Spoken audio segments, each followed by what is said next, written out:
Once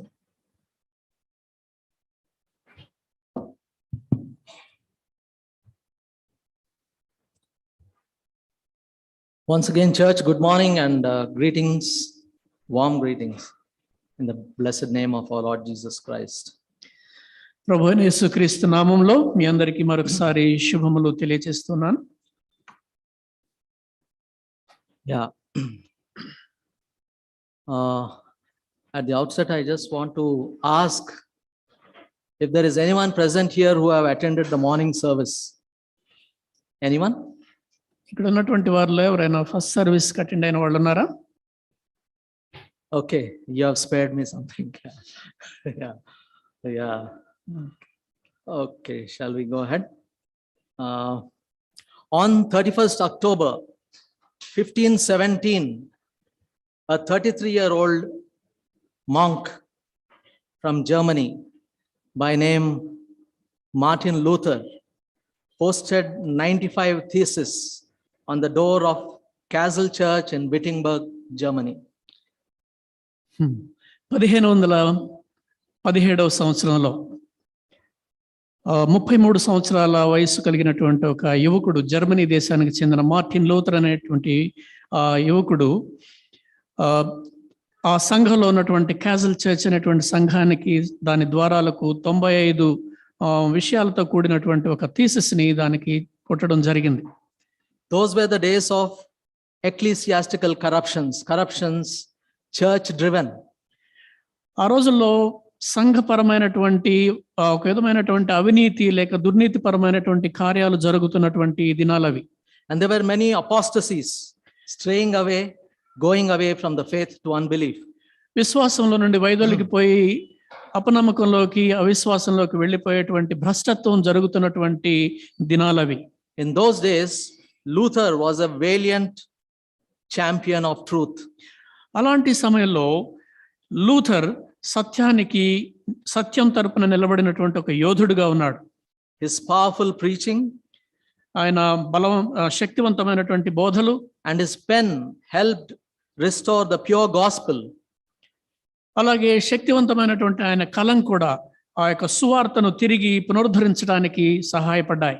And shape the then existing Western and the modern world. ఆనాటి పాశ్చాత్య లేక ఆధునికమైనటువంటి ఉన్నటువంటి పరిస్థితులను తిరిగి సమకూర్చడానికి సహాయపడ్డాడు. Salvation through faith alone, grace alone was something he emphasized. ఆయన బోధనలో కొట్టొచ్చినట్టుగా చెప్పినటువంటి మాటలు ఏమిటంటే, రక్షణ అనేటువంటిది విశ్వాసము ద్వారానే, కృప ద్వారానే అనేటువంటిది. He actually wanted to have a friendly discussion on that when he posted those theses on the chapel door. వాస్తవానికి ఆయన 95 విషయాలు మందిరం తలుపు మీద కొట్టినప్పుడు వాటి గురించి ఒక విధమైన స్నేహపూర్వక చర్చ జరగాలని కోరుకున్నాడు. With other theologian friends and other those who are existing in the hierarchy of the church. సంఘంలో అధికారంలో ఉన్నటువంటి వారితోటి లేక వేదాంతం తెలిసినటువంటి వారితోటి ఈ విషయాల గురించి చర్చించాలని ఆయన అనుకున్నారు. He did not think that movement will happen. అలాంటి ఉద్యమం ఒకటి వస్తుందని ఆయన అనుకోలేదు. But we see God orchestrated all the events in such a way that whatever he posted on the chapel door quickly spread throughout Europe. కానీ దేవుడు ఆయా సంగతులన్నింటినీ కూడా ఆయన ఇష్టానుసారంగా నడిపిస్తాడు కాబట్టి ఆయన మందిరం ద్వారం తలుపుల మీద కొట్టినటువంటి ఆ విషయాలన్నీ కూడా యూరోప్ అంతా కూడా వ్యాపించాయి. And it heralded that great movement which we now know as Reformation. ఇప్పుడు మనకు సంఘ ఉద్ధరణ లేక సంఘ సంస్కరణ ఉద్యమంగా మనకు తెలిసినటువంటిది ఆ రోజున ప్రపంచవ్యాప్తంగా కూడా వ్యాపించింది. There were also other men of God. We have heard last time, actually 31st October is considered as the Reformation Day. మనం పోయినసారి కూడా విన్నాము, అక్టోబర్ 31వ తారీఖు ఈ సంఘ సంస్కరణ దినోత్సవంగా జరుపుకుంటాం. So there were also other saints involved in this Reformation movement. ఈ సంఘ సంస్కరణ ఉద్యమంలో ఇంకా పాల్గొన్నటువంటి ఇతర దైవజనులు కూడా ఉన్నారు. Many of them were tortured and persecuted. అనేక మంది వారిలో చాలా మంది హింసించబడ్డారు, చిత్రహింసలకు గురయ్యారు. And quite a few of them were martyred. వారిలో అనేక మంది హతసాక్షులయ్యారు. The church then was such a strong force that it would suffocate anyone who would rise against them. ఆనాటి సంఘం ఎంత శక్తివంతంగా ఎంత బలంగా ఉండేదంటే దానికి విరోధంగా ఎవడైనా తలెత్తితే దాన్ని బలవంతంగా అణిచివేసేవారు. But God used such great people in bringing a cleansing and removing all the dross which was existing then. కానీ ఆ రోజు ఉన్నటువంటి సంఘంలో ఉన్నటువంటి ప్రతి విధమైనటువంటి మలినాన్ని తొలగించడానికి దేవుడు ఇలాంటి శక్తివంతమైనటువంటి వ్యక్తుల్ని వాడుకున్నాడు. Nevertheless, we know that down through the ages, the Catholic Church continued to rule the roost in some areas, but there was a mass movement and we see Protestantism rise and we are able to get the pure gospel now. ఏదేమైనప్పటికీ ఆ రోజు నుంచి కూడా ఈ Roman Catholic సంఘం అనేటువంటిది ప్రధాన స్రవంతిలో లేక అధికారంలో ఉన్నప్పటికీ కూడా ప్రొటెస్టెంట్ ఉద్యమం ద్వారా మనకు స్వచ్ఛమైనటువంటి సువార్తను పొందడం జరిగింది. Luther was converted to Christ when he was studying the book of Romans and Galatians. Luther ఈ రోమియోలకు రాసిన పత్రిక అలాగే గలతీయులకు రాసిన పత్రిక చదువుతున్నప్పుడు ఆయన మారుమనసు పొందాడు. Especially the scripture portions in Romans and Galatians where it is said, the just shall live by faith, Romans 1:16 and also Galatians 3:6. గలతీ 3:6 అలాగే రోమియోలకు రాసిన పత్రిక 1:16లో కూడా నీతిమంతుడు విశ్వాస మూలముగా జీవించును అనే వాక్యాలు ప్రత్యేకంగా చదువుకున్నాడు. It took him quite some time because he was struggling. He was thinking that the just shall live by faith means something else, not what is actually what God meant. వాస్తవానికి ఈ నీతిమంతులు విశ్వాస మూలంగా జీవిస్తారంటే దేవుడు ఉద్దేశించినది కాకుండా ఇంకేదో అయి ఉంటుంది అన్నట్టుగా లూథరు కొంతకాలం సతమతమయ్యాడు. As a youngster, he was, even as a monk, he was thinking God was a very hard taskmaster, wanting this and that, to do this and that, and all kinds of hard things for him to observe, to become a person eligible to be with him in heaven. Luther ఒక Catholic మాంక్గా లేక సన్యాసిగా ఉంటూ అదే సమయంలో యవనస్తుడిగా ఉన్నటువంటి Luther దేవుడు అంటే ఏదో కఠినాత్ముడైనటువంటి ఒక వ్యక్తిగా ఇది చేయాలి అది చేయాలి నీవు నాతో ఉండాలంటే ఏవేవో చేయాలి అని ఆశించేటువంటి ఒక కఠినమైనటువంటి వ్యక్తిగా దేవుణ్ణి చూశాడు. But later he understood and he thanked God for that, and that is how we know that through faith alone and grace alone is salvation and by nothing else. కనుక తర్వాత తనకు అర్థమైంది రక్షణ అనేటువంటిది కృపచేతనే విశ్వాసం ద్వారానే, అంతకు మించి వేరే అవకాశం లేదని తను గ్రహించాడు. With that as a background, let us turn to Galatians chapter 3. ఈ మాటలతోటి మనం గలతీ పత్రిక 3వ అధ్యాయంలోనికి వెళ్దాం. We'll read from verse 6 to 9 and also verse 15 and 16. 6 నుండి 9 వరకు అలాగే 15, 16 వచనాలు కూడా చదువుకుందాం.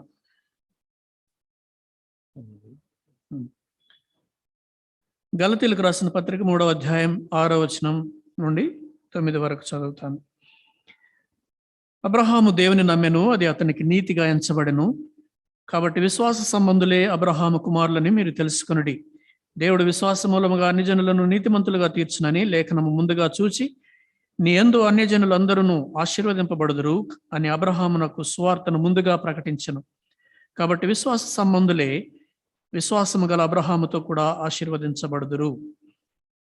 15వ వచనం, సహోదరులారా, మనుష్య రీతిగా మాట్లాడుచున్నాను. మనుష్యుడు చేసిన ఒడంబడికైనను స్థిరపడిన తరువాత ఎవడునూ దాన్ని కొట్టివేయడు, దానితో మరేమియూ కలుపడు.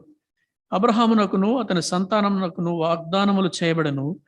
ఆయన అనేకులను గూర్చి అన్నట్టు నీ సంతానములకును అని చెప్పక ఒకని గూర్చి అన్నట్టే నీ సంతానమునకును అనెను. ఆ సంతానము క్రీస్తు. Yes, we'll also read Matthew's chapter 28, the gospel according to Matthew chapter 28 and verse 18 to 20, a very familiar portion. అలాగే మత్తయి సువార్త 28వ అధ్యాయము 18, 19 వచనాలు మనందరికీ బాగా సుపరిచితమైన వచనాలు. 18 to 20. 18 నుండి 20 వచనం వరకు. అయితే యేసు వారి యొద్దకు వచ్చి, పరలోకమందును భూమి మీదను నాకు సర్వాధికారం ఇవ్వబడి ఉన్నది. కాబట్టి మీరు వెళ్ళి సమస్త జనులను శిష్యులుగా చేయుడి. తండ్రి యొక్కయు కుమారుని యొక్కయు పరిశుద్ధాత్మ యొక్కయు నామంలోనికి వారికి బాప్తిస్మం ఇచ్చు నేను మీకు ఏ సంగతులను ఆజ్ఞాపించుతునో వాటినన్నిటినీ గైకొనవలనని వారికి బోధించుడి. ఇదిగో నేను యుగ సమాప్తి వరకు సదాకాలము మీతో కూడా ఉన్నానని వారితో చెప్పెను. This morning I want to call the message which God has put in my heart as God and the commission. దేవుని నిబంధన సంబంధమైన రక్షణ అలాగే ఆయన ఆదేశము అనేటువంటి శీర్షిక నేను ఇవ్వాలనుకుంటున్నాను.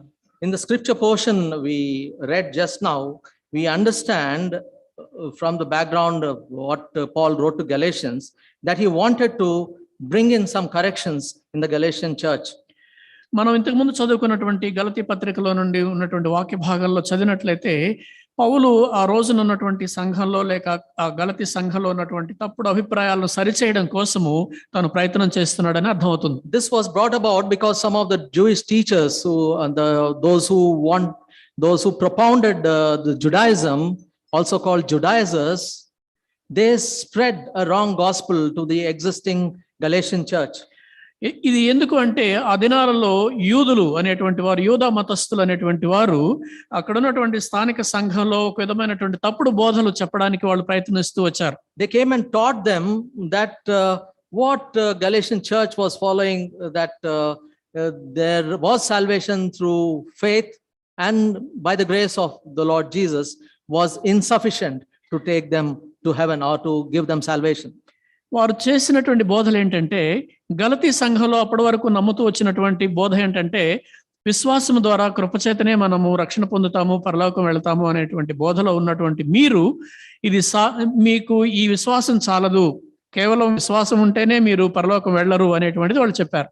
They taught them that apart from faith and grace, there was something more that they had to do to earn salvation. రక్షణ పొందాలంటే ఈ విశ్వాసము కృప కాకుండా మీరు ఇంకా ఏదో చేయాలి, దానికి ఏదో జత చేయాలనేటువంటి చెప్పారు. Certain works as the law like imperated. What the law said. ధర్మశాస్త్రం చెప్పినటువంటి విధంగా కొన్ని పనులు, కొన్ని క్రియలు చేస్తేనే మీ రక్షణ సంపూర్ణం అవుతుందని చెప్పారు. So it was a mixture of works and faith. కనుక ఒకవైపు క్రియలు, మరోవైపు విశ్వాసం ఉండాలి అని చెప్పారు. Paul, who had established this church, was really disturbed, and he went and wanted to write to them and wrote this letter. అలాంటి పరిస్థితుల్లో ఆ గలతీ సంఘాన్ని స్థాపించినటువంటి పౌలు కలవరం చెంది దాన్ని సరిచేయాలనేటువంటి ఉద్దేశంతోనే ఈ పత్రికను వాళ్లకు రాయడం జరిగింది. I thought we also, as a church which has been existing for so many years, I do not know how many of you know the real and true gospel. మనం ఎంతో కాలంగా సంఘంగా ఉంటున్నటువంటి మన మధ్యలో కూడా నిజమైనటువంటి సువార్త ఎరిగినటువంటి వాళ్ళు ఎంతమంది ఉన్నారో నాకు తెలియదు. There may be still some of us who have a slight inclination maybe towards what is not the whole truth.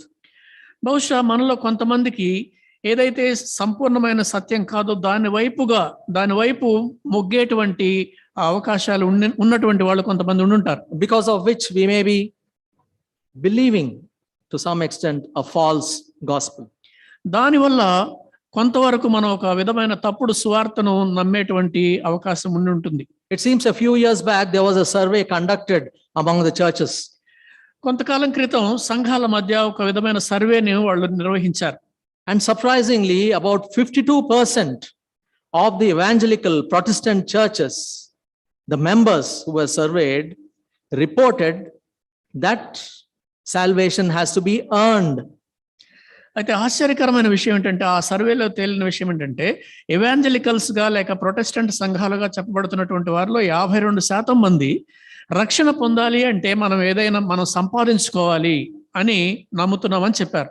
It has to be earned by probably doing various things like being honest or helping the poor and needy or doing some other things which we think will be good and be appreciated by God.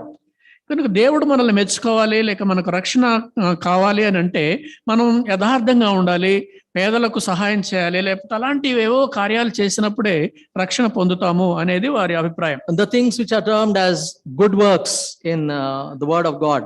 దేవుని వాక్యంలో చెప్పబడినటువంటి సత్క్రియలు అని ఏదైతే చెప్పబడుతున్నాయో వాటిని మనం చేయాలన్నారు. It actually should be the other way around.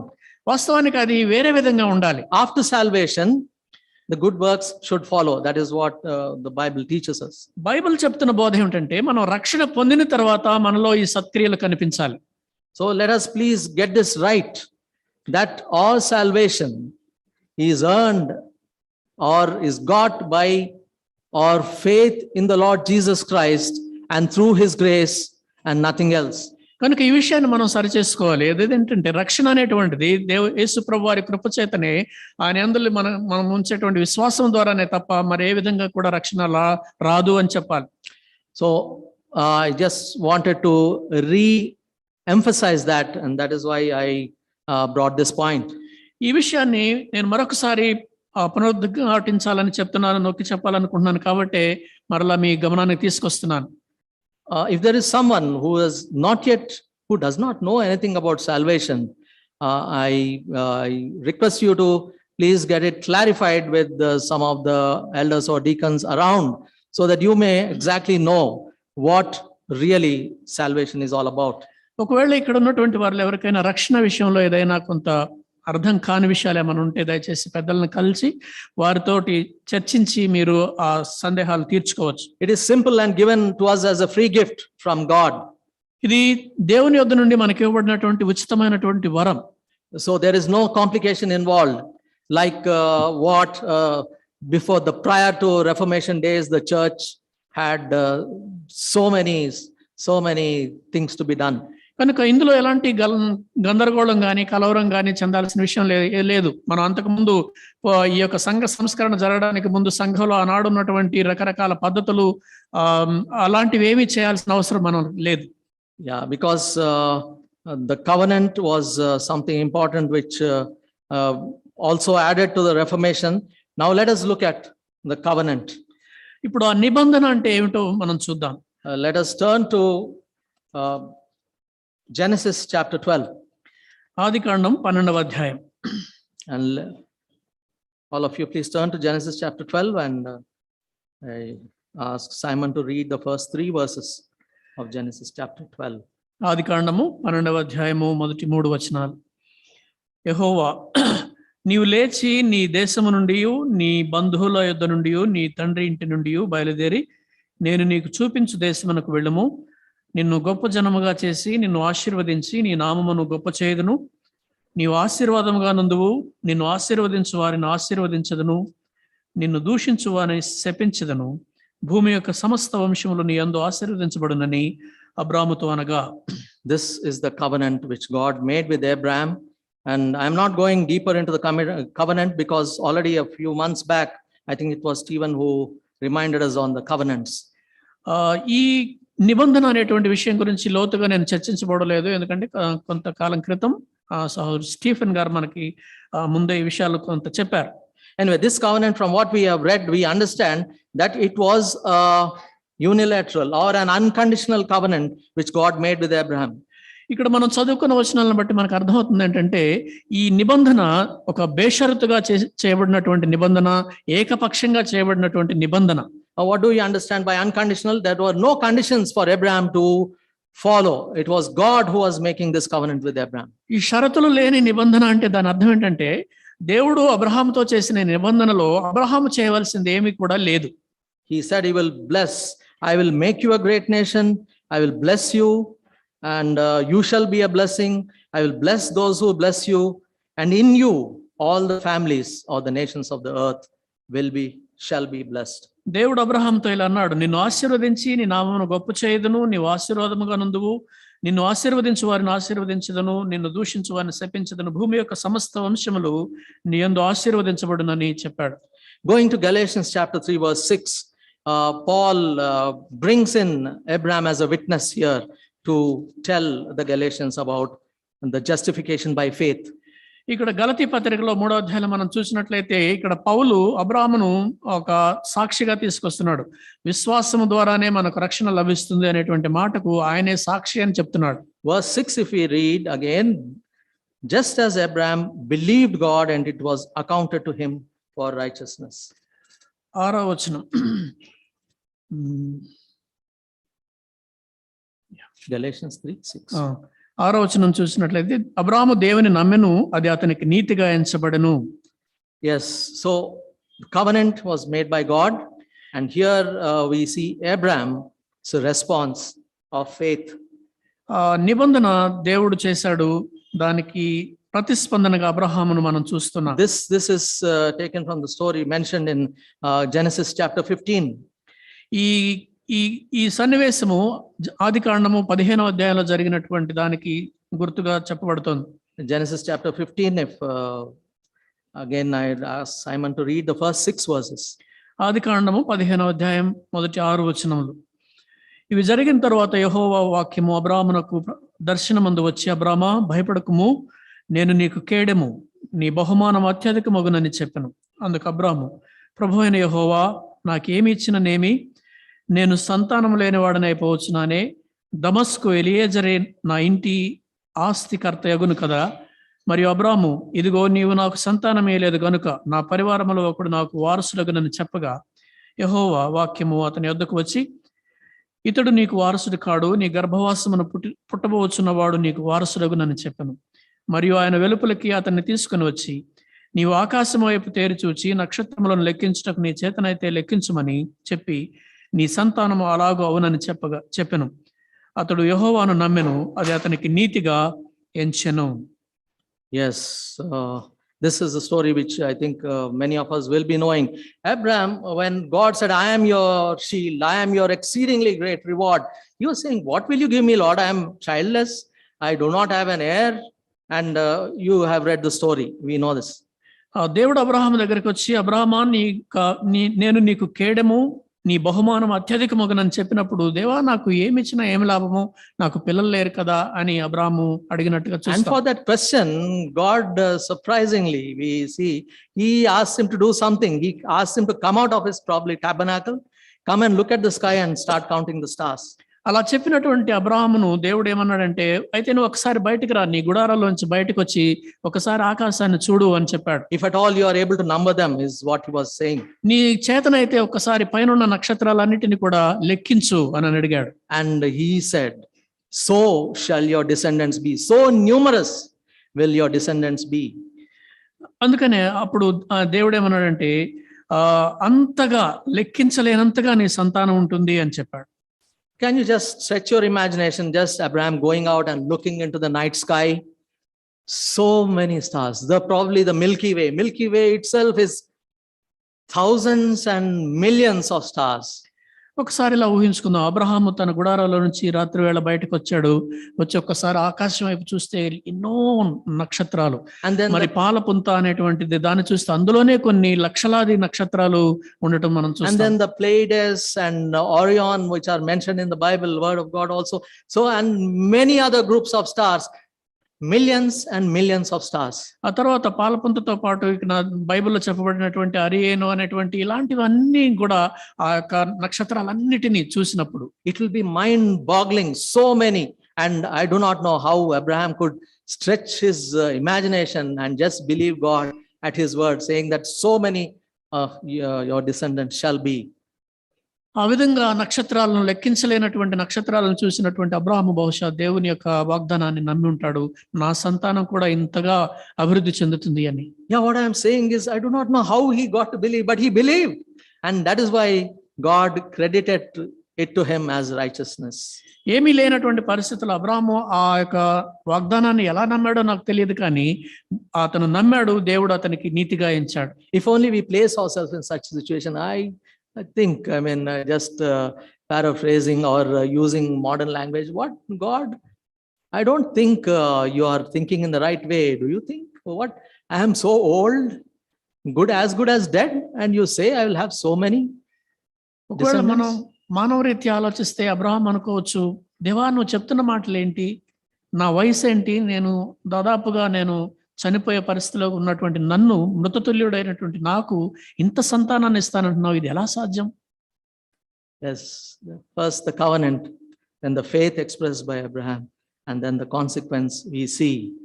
He believed in the Lord, and it was accounted to him as righteousness. ఆ నిబంధనను మరి అబ్రహాము నమ్మాడు, అప్పుడు అతడు యెహోవాను నమ్మెను, అది అతనికి నీతిగా ఎంచెను.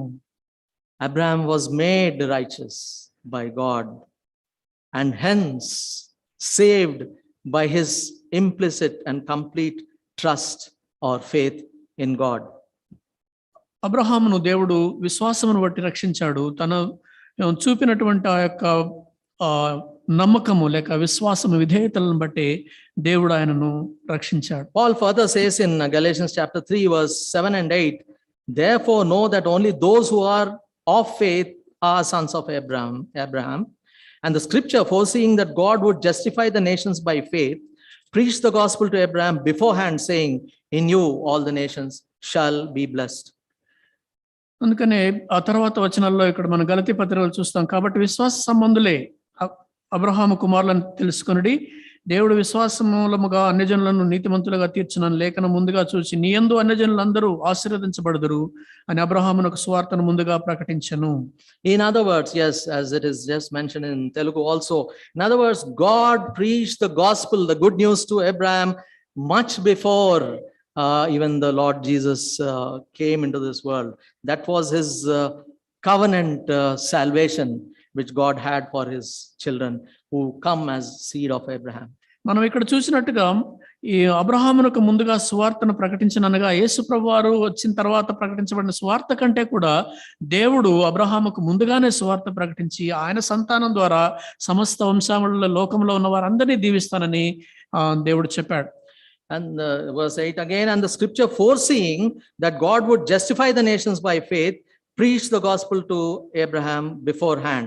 8వ వచనం చూస్తే దేవుడు విశ్వాస మూలముగా అన్యజనులను నీతిమంతులుగా తీర్చునని లేఖనము ముందుగా చూచి అబ్రహామునకు సువార్త ముందుగా ప్రకటించెను. Going down to verse 16 of Galatians chapter 3, now to Abraham and his seed were the promises made. He does not say and to seeds as of many, but as of one, and to your seed who is Christ.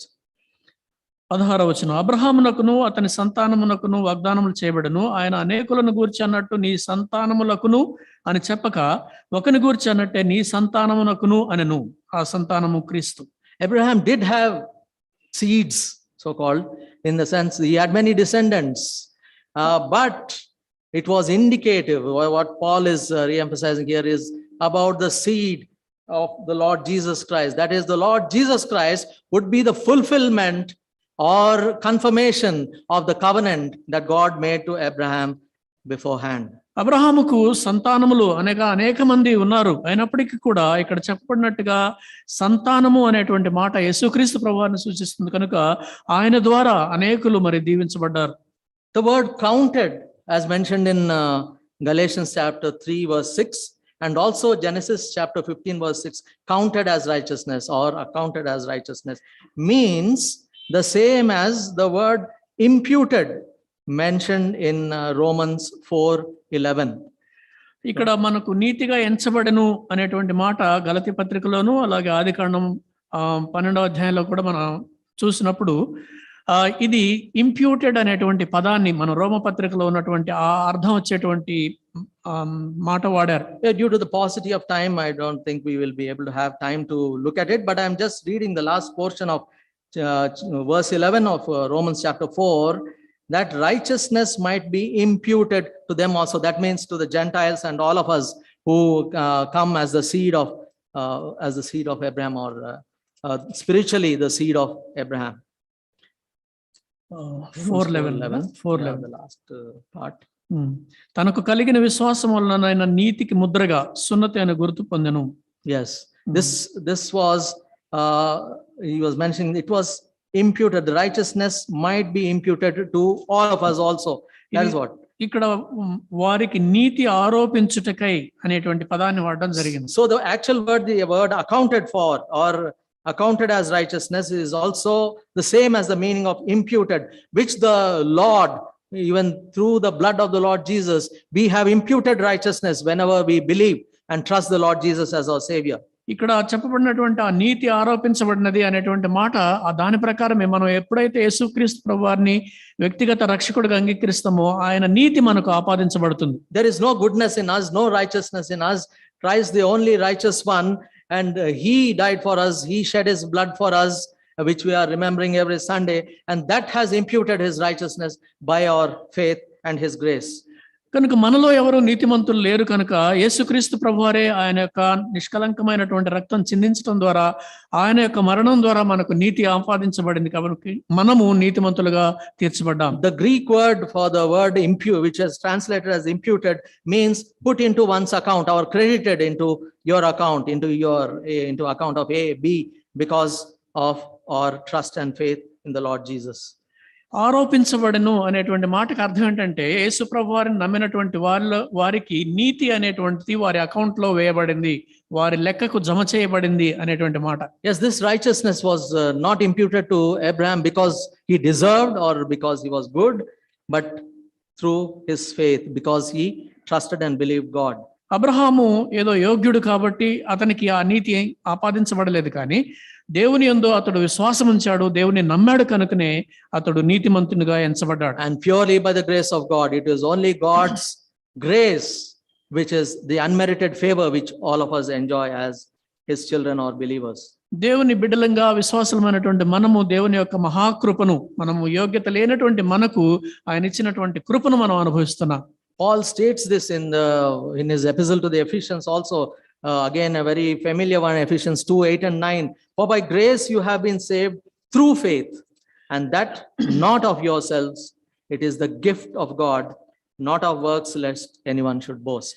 అలాగే ఎఫెసీ పత్రిక 2వ అధ్యాయం 8వ వచనంలో కూడా ఆయన ఇలా చెప్పారు, మీరు విశ్వాసము ద్వారా కృపచేతనే రక్షింపబడి ఉన్నారు, ఇది మీ వలన కలిగినది కాదు, దేవుని వరమే.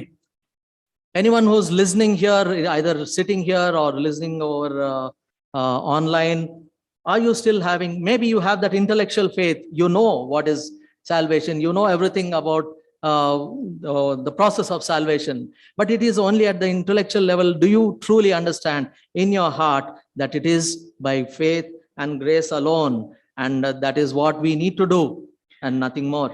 ఇక్కడ కూర్చున్నటువంటి వారిలో కావచ్చు, లేక ఆన్లైన్లో వింటున్నటువంటి వారు కావచ్చు, బహుశా మీకు రక్షణ అంటే ఏంటో, విశ్వాసం అంటే ఏంటో అనేటువంటిది ఒక విధమైనటువంటి మానసికమైనటువంటి జ్ఞానం మీకు ఉండొచ్చేమో, తెలివి ఉండొచ్చేమో, కానీ వాస్తవంగా ఇది కేవలము రక్షణ అనేటువంటిది విశ్వాసము ద్వారానే, దేవుని కృపచేతనే దొరుకుతుంది అనేది మీకు అనుభవపూర్వకంగా తెలుసా? And many of us who are saved, who are his so-called disciples, we are called to be disciples, who are disciples and walking in obedience, enjoy this rich heritage which God has given us through Abraham, through David, the covenants which he made to Abraham, David, and then the new covenant confirmed in the Lord Jesus Christ. ఎలాగ మనము దేవుని వెంబడించేటువంటి ఆయన శిష్యులుగా పిలువబడినటువంటి మనము ఆ రోజున దేవుడు అబ్రహాముకు, దావీదుకు, ఇంకా తన యొక్క ప్రజలకు చేసినటువంటి ఆ నిబంధనను, దాని ఫలాలను మనం అనుభవిస్తున్నాం. We are in essence spiritual children of Abraham. That is why he is called the father of the faithful. And we sing that popular chorus, Father Abraham has many sons. Many sons has Father Abraham. I am one of them and so are you. ఒక విధంగా మనము అబ్రహాము యొక్క ఆత్మీయ సంతానంగా ఉండి మనము ఆ నిబంధన యొక్క ఫలాలు అనుభవిస్తున్నాం కనుక అదే పాట మనం పాడుకుంటాం, father Abraham has many sons అనేటువంటి పాట. We are the spiritual children and recipients of every spiritual blessings which God has given us through Abraham, through David, through the Lord Jesus Christ, down through the ages, even till now.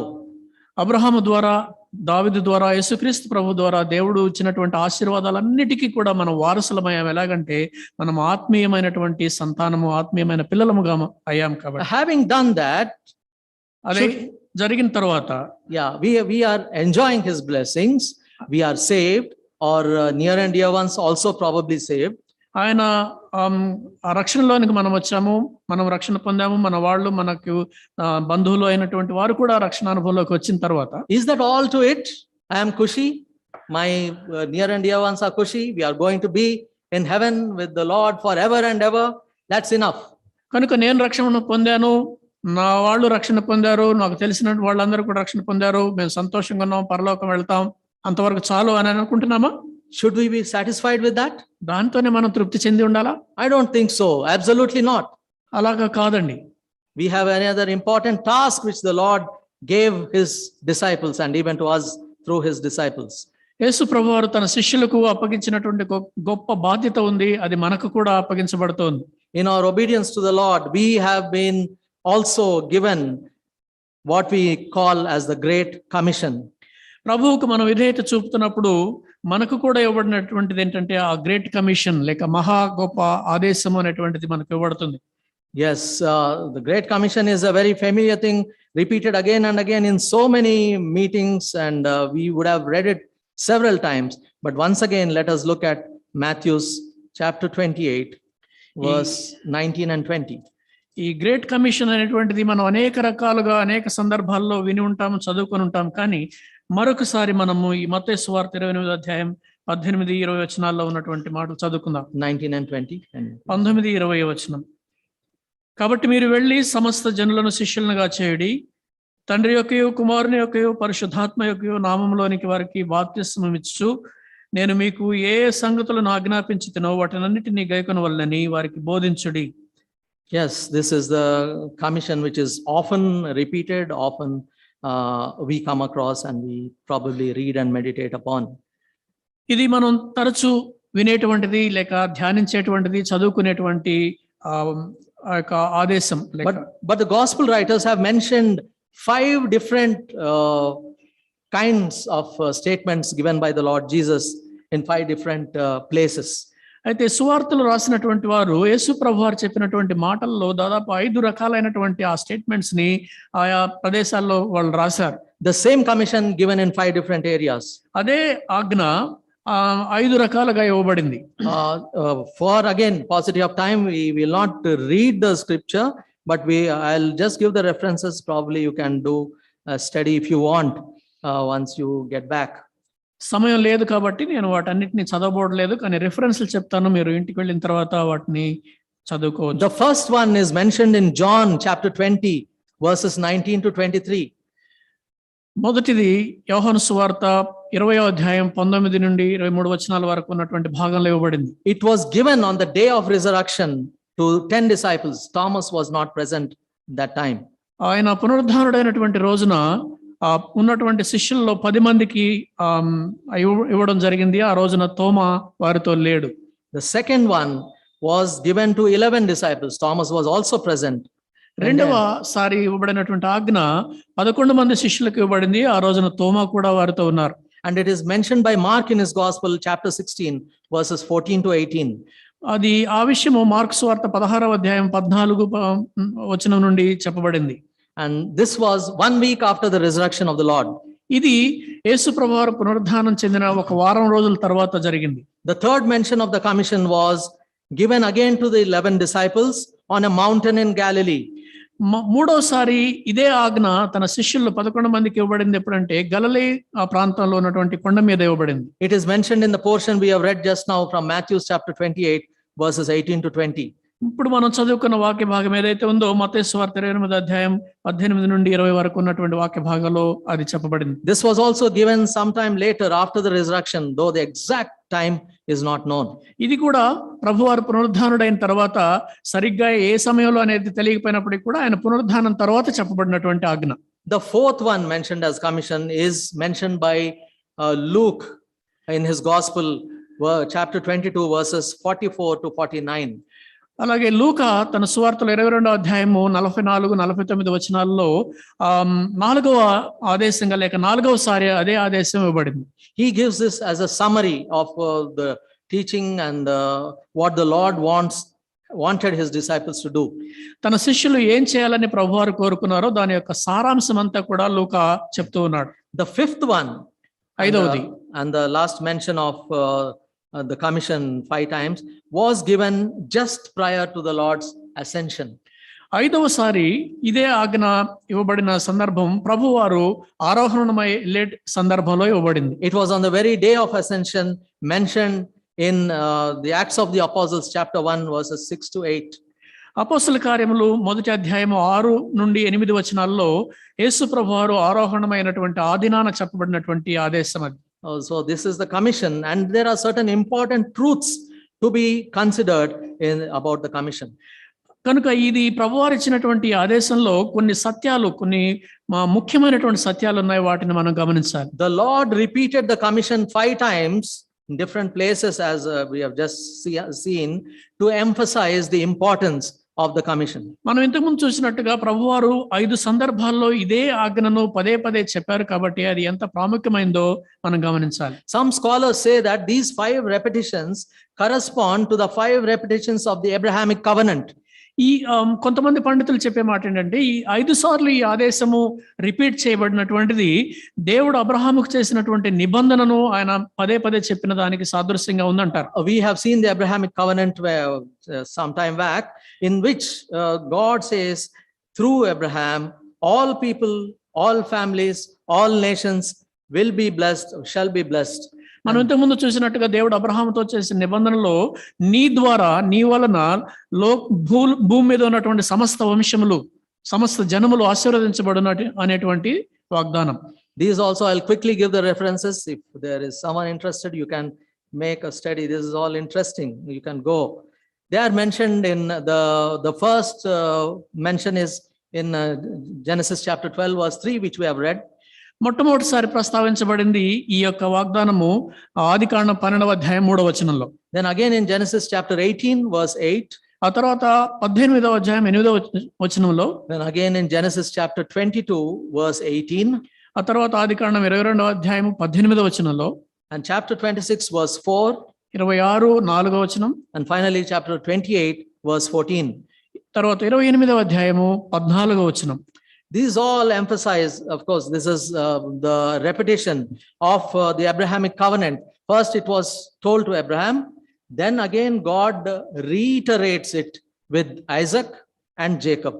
ఇది దేవుడు అబ్రహాముతో చేసినటువంటి మొట్టమొదటి నిబంధన. అదే నిబంధనను ఆ తర్వాత ఇస్సాకు యాకోబులతో కూడా దేవుడు మరలా పునరుద్ఘాటించినట్టుగా మనం చెప్తాం. So these 5 repetitions of the commission give us the importance and call us as Christ's disciples or command us to take the gospel to all the world. కనుక ఈ యొక్క ఆజ్ఞ యేసు ప్రభువారు ఇచ్చినటువంటి గొప్ప గ్రేట్ కమిషన్ ఏదైతే ఉందో అది 5 సార్లు చెప్పబడినటువంటిది మనందరికి కూడా ఈ యొక్క సువార్తను లోకమంతటికి ప్రకటించడానికి చెప్పబడినటువంటిది. Take the gospel to all the world. లోకమంతటికి సువార్తను తీసుకెళ్ళండి. All nations. సమస్త దేశములు. That means all ethnic groups, not necessarily the political nations. దాని అర్థం ఏంటంటే దేశాలు అంటే మరి భౌగోళికంగా కాదు కానీ జనములు. Preaching repentance and forgiveness of sins. పాపం గురించినటువంటి పశ్చాత్తాపము మారు మనస్సు గురించినటువంటిది మనం చెప్పాలి. Making disciples. శిష్యులుగా చేయాలి. Teaching observance of all the things commanded by the Lord. ప్రభువారు ఆజ్ఞాపించినటువంటి ఆదేశించినటువంటి సంగతులన్నిటినీ వారికి బోధించాలి. And not just by our strength but our own way, but in the strength of the Lord granted through the Holy Spirit to each one of us. మన సొంత విధానంలో మన సొంత శక్తితో కాదు గాని పరిశుద్ధాత్మ దేవుని ద్వారా దేవుడు మనకు అనుగ్రహించినటువంటి శక్తితో బలంతో మనం ఆ ఆజ్ఞను పాటించాలి. So having considered the 5 mentions, 5 repetitions and their emphasis, let us look at some of the indispensable matters to be considered regarding the commission. ఈ 5 సార్లు ప్రస్తావించబడినటువంటి ఆదేశాన్ని మనం చూసిన తర్వాత దానిలో ఉన్నటువంటి కొన్ని ప్రాముఖ్యమైనటువంటి విషయాలు ఏమిటో చూద్దాం. Just listed a few. It could be again many for your consideration. These are the considerations which we need to take about the commission. ఈ దేవుని ఆజ్ఞ విషయంలో మనం ఆలోచించవలసినటువంటి విషయాలు ఇవి. The commission is a command to obey, not an option for us to choose. ఈ ఆదేశం అనేటువంటిది మనం విధేయత చూపవలసినటువంటి ఆజ్ఞే తప్ప మనకిష్టమైతే చేద్దాం అని ఎంచుకోవడానికి అవకాశం ఉన్నటువంటిది కాదు. How are we this morning? Have we made it as a matter of choice in our life?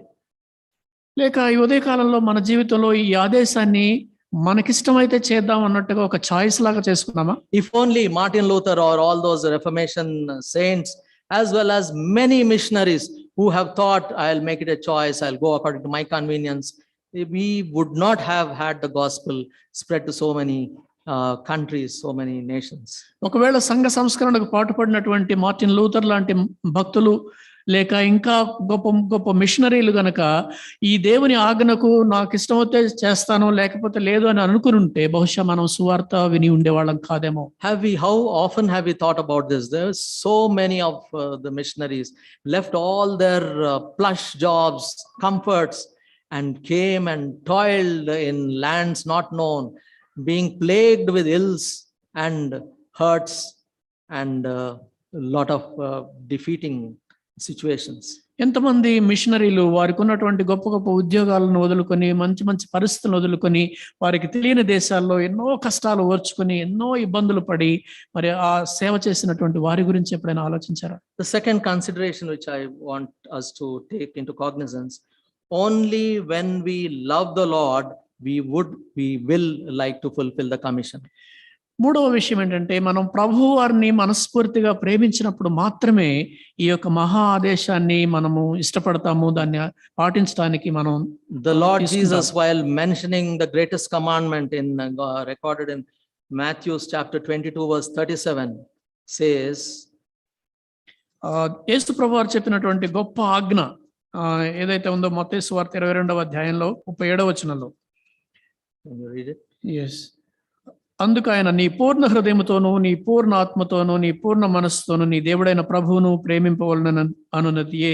Do we really do it? We know it by heart. We keep reminding to ourselves, are we really loving him with all our soul, with all our strength, with all our mind, with all our heart? నిజంగా మనము ఈ కంఠస్థం చేసినటువంటి ఈ యొక్క వచనాన్ని నిజంగా మనం ప్రభువుని పూర్ణ హృదయంతో, పూర్ణ ఆత్మతో, పూర్ణ వివేకంతో మనం ప్రేమిస్తున్నామా? How easy it is to sing songs of love and adoration. I love you, Lord, and say words. But when it comes to the practical aspect, how are we? నిన్నే ప్రేమింతును అనేటువంటి పాటలు, ప్రభువా నిన్ను ప్రేమిస్తానని చెప్పేటువంటి కీర్తనలు పాడటం ఎంత సులభమో కానీ దాన్ని పాటించడం ఎంత కష్టమో. Is he truly our highest priority this morning? Let us ask ourselves. ఈ ఉదయకాలం మనల్ని మనం ప్రశ్నించుకుందాం, ఆయనే మనకు ప్రధానమైనటువంటి వ్యక్తిగా ప్రథమ స్థానంలో ఉంచుతున్నామా? The third consideration which I want to bring before us, మనం ఆలోచించవలసినటువంటి మూడవ విషయం ఏంటంటే, we must maintain an intimate relationship with our Lord. మన ప్రభువుతోటి మనము అత్యంత సన్నిహితమైనటువంటి సంబంధాన్ని He కలిగి has ఉండాలి. always been a relational God and he wants relationship. ఆయన ఎల్లప్పుడూ కూడా సంబంధాలు కలిగి ఉండాలనుకునేటువంటి దేవుడు కాబట్టి ఆయన మనతో సంబంధం కలిగి ఉంటాడు. He desires our relationship with him. ఆయనతో మనం సంబంధం పెట్టుకోవాలని ఆయన ఆశిస్తాడు. There's an organization called Desiring God. I just saw it some time back. Desiring God అనేటువంటి ఒక సంస్థ ఉంది, నేను కొంతకాలం క్రితం చూశాను. Yeah, do we truly desire God? Do we truly have that longing for intimacy like he has for us? దేవుడు మన పట్ల ఆశిస్తున్నటువంటి ఆ యొక్క సాన్నిహిత్యాన్ని, ఆయనతో మనం కలిగి ఉండాలన్నటువంటి ఆ యొక్క ఆపేక్ష లేకపోతే ఆ ఆరాటం మనలో ఉందా? In the study of his word, in our daily walk of obedience, in our dependence upon him, మనం do దేవుని we have వాక్యాన్ని that intimacy? దేవుని వాక్యం చదువుకోవడంలో కావచ్చు, ఆయనతో నడిచేటువంటి నడకలో కావచ్చు, ఆయనకు విధేయత చూపే దానిలో కావచ్చు, ఆ సాన్నిహిత్యం మనం కలిగి ఉంటున్నామా? We need it in order to fulfill the commission, which is Hobson's choice, or which is a command. ప్రభు మనకు అప్పగించిన పనిని నెరవేర్చాలంటే ఇది తప్పనిసరిగా మన జీవితంలో జరగాలి. Sadly, many of the so-called Christian leaders also have failed in this intimate walk with God. విచారకరమైన విషయం ఏంటంటే అనేక మంది క్రైస్తవ నాయకులు కూడా దేవునితో ఇలాగా సన్నిహితమైనటువంటి నడకలో విఫలం చెందారు. They have fallen and failed, fallen in grace and failed for the sake of the lure of either money or power or position. ఈ డబ్బు, ధనాకర్షణ కావచ్చు, లేకపోతే ఇంకేదేదో లోక సంబంధమైనటువంటి ఆకర్షణకు లోనై అలాంటి వారు కృప నుంచి పడిపోయారు, జారిపోయారు. Someone even to adultery and vices, incest, different kinds of filthy things so-called Christians have fallen into. ఇలాంటి వారు క్రైస్తవ నాయకులు ఎంతో మరి అక్రమ సంబంధాలకు, లేకపోతే వ్యభిచారాలకు, వాయువరసలు లేని సంబంధాలకు కూడా అలవాటు పడిపోయి కృప నుంచి వేరైపోయారు. Dear church, let us maintain that intimacy with God so that we'll be careful to do what really pleases God. దేవుని సంతోషపెట్టే విధంగా మనం చేయడానికి, ప్రభువుతో మనం అలాంటి సన్నిహిత సంబంధం కలిగి ఉండడానికి మనం ప్రయత్నం చేద్దాం. The fourth consideration which I want to bring to us this morning, ఉదయకాలం నాలుగవ ఆలోచన లేక నాలుగవ విషయం మనం పరిగణలోకి తీసుకోవాల్సిన, it is also known as the second greatest commandment. ఇది రెండవ అతి గొప్ప ఆజ్ఞగా చెప్పబడుతుంది. The Lord Jesus mentions it in the Gospel according to St. John, chapter 13, verse 34 and 35, which is again a well-known thing.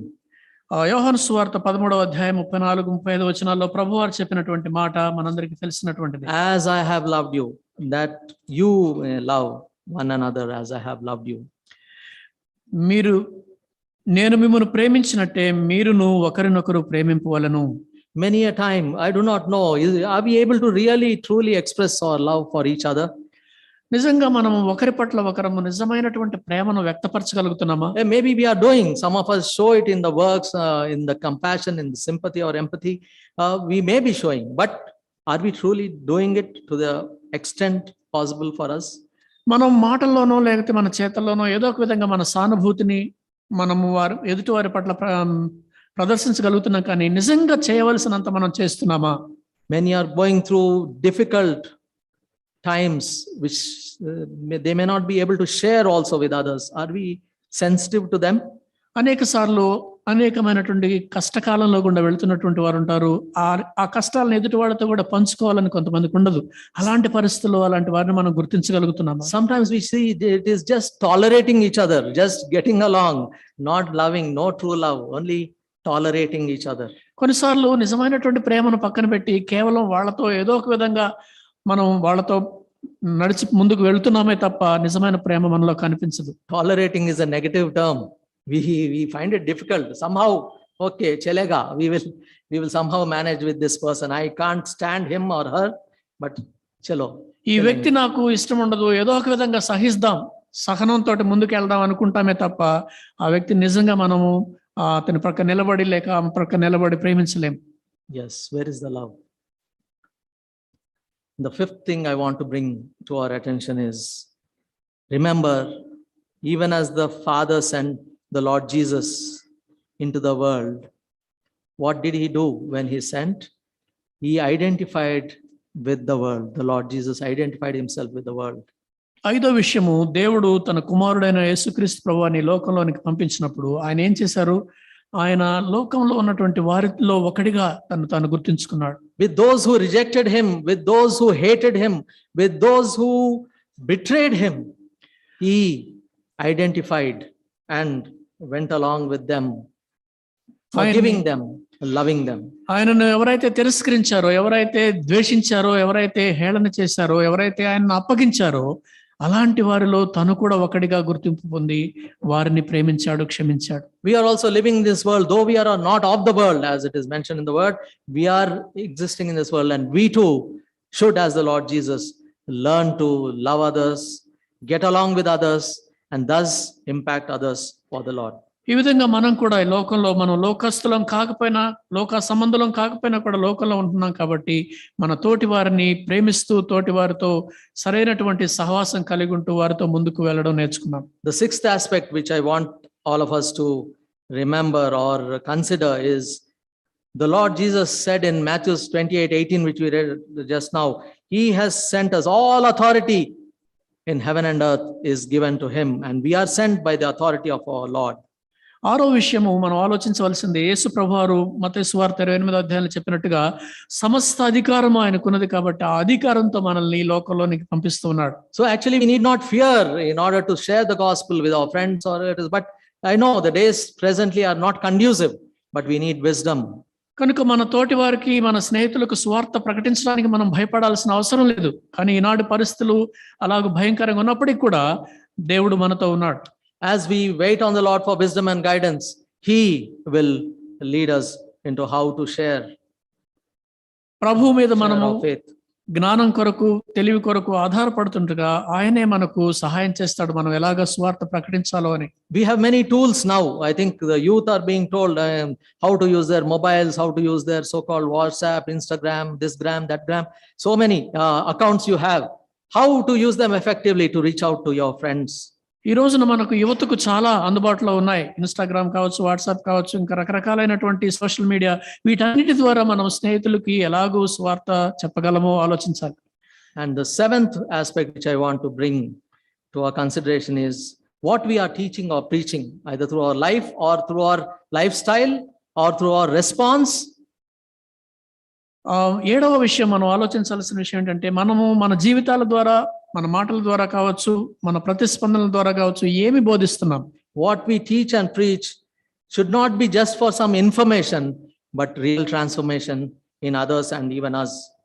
మనం బోధించేది, మనం అందించేది కేవలము సమాచారం కోసం మాత్రమే కాకుండా మనలో ఒక విధమైన పరివర్తన కలిగించడానికి, ఎదుటివారిలోను మనలోను కూడా మార్పును కలిగించేదిగా మనం బోధించాలి. Transformation in values, transformation in beliefs, transformation in attitudes. విలువలలో కావచ్చు, నమ్మకాలలో కావచ్చు, వైఖరుల్లో కావచ్చు, వీటన్నిటిలో మార్పు, పరివర్తన కలిగించేదిగా మనం ఉండాలి. So that all of them will be in tune with the biblical teaching and according to the kingdom values of God. తద్వారా వాళ్ళు వాక్యానుసారమైనటువంటి విలువలు కలిగి, దేవుని రాజ్యపు విలువలు కలిగినటువంటి వారుగా ఉండాలి. Otherwise, as someone said, we will only be like information without transformation will only make big-headed Christians with very small hearts. ఎందుకంటే ఎవరో చెప్పినట్టుగా మార్పుకు దారితీయనటువంటి సమాచారం ఏదైతే ఉందో అది కనుక మనం కేవలం సమాచారాన్ని ఇస్తూ ఉంటే అది కేవలం మన బుర్రల్లో నింపుకోవడానికి తప్ప అది ఎందుకు పనికిరాదు. No heart to obey, no heart to change. విధేయత చూపడానికి మనకు మనసు ఉండదు, మార్పు చెందడానికి కూడా మనసు రాదు. So as we summarize, what is our present condition? అలాగైతే మన పరిస్థితి ప్రస్తుతం ఎలా ఉంది? Do we truly and with all our heart, mind, truly understand the salvation plan of God down through the ages, from the covenant he has made with his saints down through to the Lord Jesus and coming to us personally? ఆనాడు భక్తులతో దేవుడు చేసినటువంటి నిబంధనను, ఆ తర్వాత తరతరాలుగా మనకు అందించబడుతూ వస్తున్నటువంటి ఆ యొక్క రక్షణ సిద్ధాంతాన్ని లేక రక్షణను మనం నిజంగా అర్థం చేసుకున్నామా? Are we clear in our understanding about salvation and are we saved? మనం రక్షణ విషయంలో మన యొక్క అవగాహన స్పష్టంగా ఉందా? మనము రక్షణ పొందామా? If not, there awaits only a fearful judgment and eternal torture and suffering in hell. ఒకవేళ అలాగ ఇంకా అర్థం చేసుకోకపోతే మనకు ఎదురు చూస్తున్నది భయంకరమైనటువంటి మరి నరకపు శిక్ష. మనము ఆ యొక్క దేవుని తీర్పును, శిక్షను మనం ఎదురు చూడాలి. And if you have the true assurance of salvation, you are a blessed person. But is it only for you and your near and dear ones? ఒకవేళ మీకు నిజమైనటువంటి రక్షణ నిశ్చయత మీకుంటే నిజంగా మీరు ధన్యులు. అయితే ఆ ధన్యతను కేవలం మీకోసమే, మీ సొంత వారి కోసమే అట్టు పెట్టుకుంటున్నారా? Are we so selfish and self-centered? మనం అంత స్వార్థంగా మనం జీవిస్తున్నామా? What about those around us who are perishing? నశించిపోతున్న మన చుట్టూ ఉన్నటువంటి వారి పరిస్థితి ఏంటి? What does the great commission of the Lord mean to me personally? యేసు ప్రభువారు ఇచ్చినటువంటి ఆ గొప్ప ఆదేశం ఏదైతే ఉందో అది వ్యక్తిగతంగా నాకు ఏమర్థం అవుతుంది? What am I going to do about it? దాని గురించి నేను ఏం చేయబోతున్నాను? I was always, we have seen it in the table time, I was always an undeserving, sinful, filth-filled and stench-filled person. మనం ఇంతకుముందు చూసినట్టుగా ఎల్లప్పుడూ కూడా మరి భయంకరమైనటువంటి, మలినమైనటువంటి, భ్రష్టమైనటువంటి, మరి మురికితో జీవితాలు కలిగినటువంటి వారం. From that state, God has given us a superlatively high position where we are heirs and joint heirs with Christ eternally. అలాంటి నీచమైనటువంటి స్థాయి నుంచి ప్రభు మనల్ని లేవనెత్తి ఎంతో ఉన్నతమైనటువంటి స్థానంలో యేసుక్రీస్తు ప్రభువుతో కూడా సహవారసులంగా మనల్ని చేశాడు. We who are slaves to sin have been free from every bondage of sin and enslavement forever. పాపానికి దాసులమైనటువంటి మనల్ని దాని నుంచి మనల్ని విడిపించాడు శాశ్వతంగా ప్రభువారు. The Lord paid it all with his life, with the precious blood he has shed for us and redeemed us. ప్రభువారు తన యొక్క రక్తంతో మన పాపాలకు రావాల్సిన జీతం అంతటిని కూడా, శిక్ష అంతటిని కూడా ఆయన చెల్లించాడు. మనకు ఆయన రక్షణను అనుగ్రహించాడు. So whatever we are going to do, if we are going to obey the Great Commission, it should be with joyful adoration and gratitude. ఒకవేళ మనం యేసు ప్రభువారు అప్పగించినటువంటి ఆ గొప్ప ఆదేశాన్ని, ఆ పనిని మనం ఒప్పుకుంటే అది సంతోషంగా, ఆనందంతో మనం చేయాలి. May our Lord continue speaking to us and bless us to be a blessing indeed. ప్రభువారు మనతో నిరంతరం మాట్లాడుతూ ఉండును గాక, మనము అనేకులకు ఆశీర్వాదకరంగా ఉండును గాక. In closing, we have just finished few more minutes for the 1 hour to complete. So we'll sing one very known song. I request the choir to come and give the chords. Song number 215. Please look at it meaningfully. If it will be displayed on the board.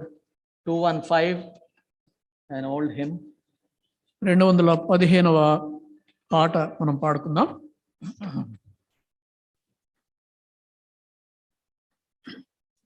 Rescue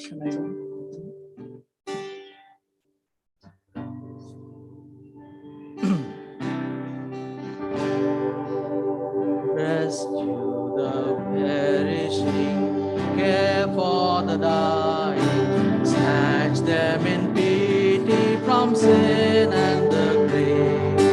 Keep on the erring one, lift up the fallen, tell them of Jesus the mighty to save. Rescue the perishing, care for the dying, Jesus is merciful, Jesus will save. Though they are slighting him, still he is waiting, waiting the penitent child to receive. Plead with them earnestly, plead with them gently, he will forgive if they only believe. Rescue the perishing, care for the dying, Jesus is merciful, Jesus will save.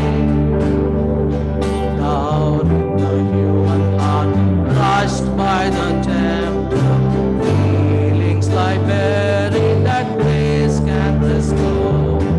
Touched by a loving hand, taken by kindness, thoughts that were broken will vibrate once more. Rescue the perishing, care for the dying, Jesus is merciful, Jesus will save. Rescue the perishing, duty demands it, strength for thy labor the Lord will provide. Back to the narrow way, patiently win them, tell the poor wanderers a Savior has died. Rescue the perishing, care for the dying, Jesus is merciful, Jesus will save. Shall we pray? I request Simon to close in prayer and benediction. ప్రార్థన చేసుకుందాం. ప్రేమగల మా తండ్రి, దయగల ప్రభువా, మీకు వందనాలు చెల్లిస్తున్నాం. మీ వాక్యాన్ని బట్టి వందనాలు చెల్లిస్తున్నాం నాయన. అబ్రహాముతో చేసిన నిబంధన కారణంగా ప్రభువా, ఈ రోజున మేము అన్యులమైన మేము, అపాత్రులమైన మేము ఈ రక్షణ అనుభవంలోకి రాగలిగాం. ఆయన యందు సమస్త వంశంలో ఆశీర్వదించబడును అనేటువంటి మాటకు ప్రభువా, ఆ మాట మా విషయంలో కూడా నెరవేరడానికి మీరు కృప చూపించారు. యేసుక్రీస్తు ప్రభువారి ద్వారా మాకు అనుగ్రహించినటువంటి రక్షణకై ప్రభువా మీకు వందనాలు చెల్లిస్తున్నాం నాయన. ఎంత గొప్ప రక్షణ ప్రభువా, ఎలాంటి వారికి అనుగ్రహించావు. మిమ్మల్ని ద్వేషించి అపవిత్రమైన జీవితాలు జీవిస్తూ ప్రభువా మీకు దూరంగా ఉన్నటువంటి మమ్మల్ని మీరు ప్రేమించి కనికరించి ఈ గొప్ప రక్షణ ఇచ్చినందుకు మీకు వందనాలు చెల్లిస్తున్నాం. అదే సమయంలో ఈ రక్షణ భాగ్యము ఎరుగునటువంటి వారు ఎందరో ఉన్నారు ప్రభువా. అలాంటి వారిని ఆయన మరణానికి పాత్రులైనటువంటి వారిని, శిక్షకు గురి అవుతున్నటువంటి వారిని, దీనస్థితిలో ఉన్నటువంటి వారిని ప్రభువా, వారిని బయటికి తీసుకురావడానికి, వారి పట్ల జాలి చూపడానికి, వారికి మా జీవితాల ద్వారా తండ్రి స్వార్థను అందించడానికి కావాల్సిన కృపను దయచేయమని, ఈ రక్షణ మాతోనే సరిపెట్టుకోకుండా ప్రభువా సమస్త లోకానికి యేసుక్రీస్తు ప్రభువారిని గురించినటువంటి రక్షణ స్వార్థను అందించడానికి మా వంతు ప్రభువా మేము పరిచర్య చేయడానికి సహాయం చేయమని కోరుకుంటూ, మరొకసారి మా దేశానికి మా మధ్యకు సువార్తను తీసుకొచ్చినటువంటి మీ ప్రియులు ఎంతోమంది మిషనరీలను బట్టి మీకు వందనాలు చెల్లిస్తున్నాం. వారు చేసిన త్యాగాలను బట్టి తండ్రి మిమ్మల్ని స్తుతించి ఆరాధిస్తున్నాం.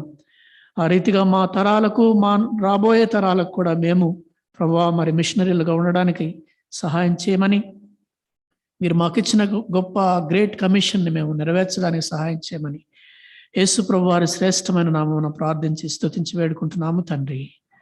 ఆమేన్. శాశ్వతమైన ప్రేమతో ప్రేమించిన ఆ మహాదేవుని యొక్క గొప్ప ప్రేమ,